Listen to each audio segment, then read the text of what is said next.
చర్చకి రండి బాబు అంటే మీరు సభలో కొన్ని ఫోటోలు చూపించి ఆ ఫోటోల్ని చూపించి డైవర్ట్ చేసే కార్యక్రమం.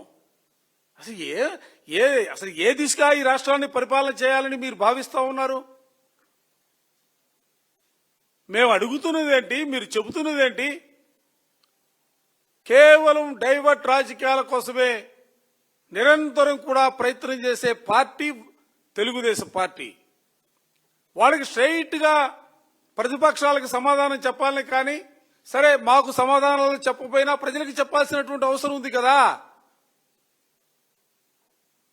ఆ ప్రజలకి తెలియజెప్పడం కోసమైనా మండల్లో చర్చకు సిద్ధం కావాలి కదా.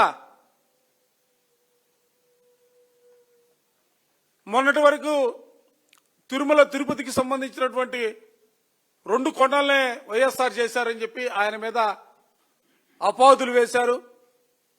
ఆయన మీద దుమ్మెత్తి పోసే కార్యక్రమాన్ని చేస్తూ దాంతో పాటుగా వైఎస్ఆర్ కాంగ్రెస్ పార్టీని కూడా నిందించారు. అవి నిజం ఆగదు కదా.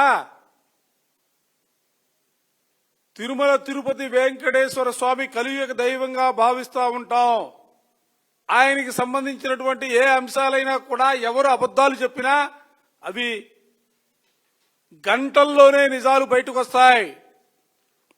ఏదో దాచిపెడదామని భావిస్తే, అరచేతిని అడ్డు పెట్టి సూర్యకాంతిని ఆపాలని ప్రయత్నం చేస్తే ఏ విధమైనటువంటి ఫలితం ఉంటుందో అదే రీతిలో వెంకటేశ్వర స్వామి సంబంధించి కూడా అబద్ధాలు చెప్పి నిజాలను కప్పిపుచ్చాలంటే అది సాధ్యమయ్యేది కాదన్న అంశాన్ని కూడా ఈ సందర్భంగా చెప్పదలుచుకున్నా.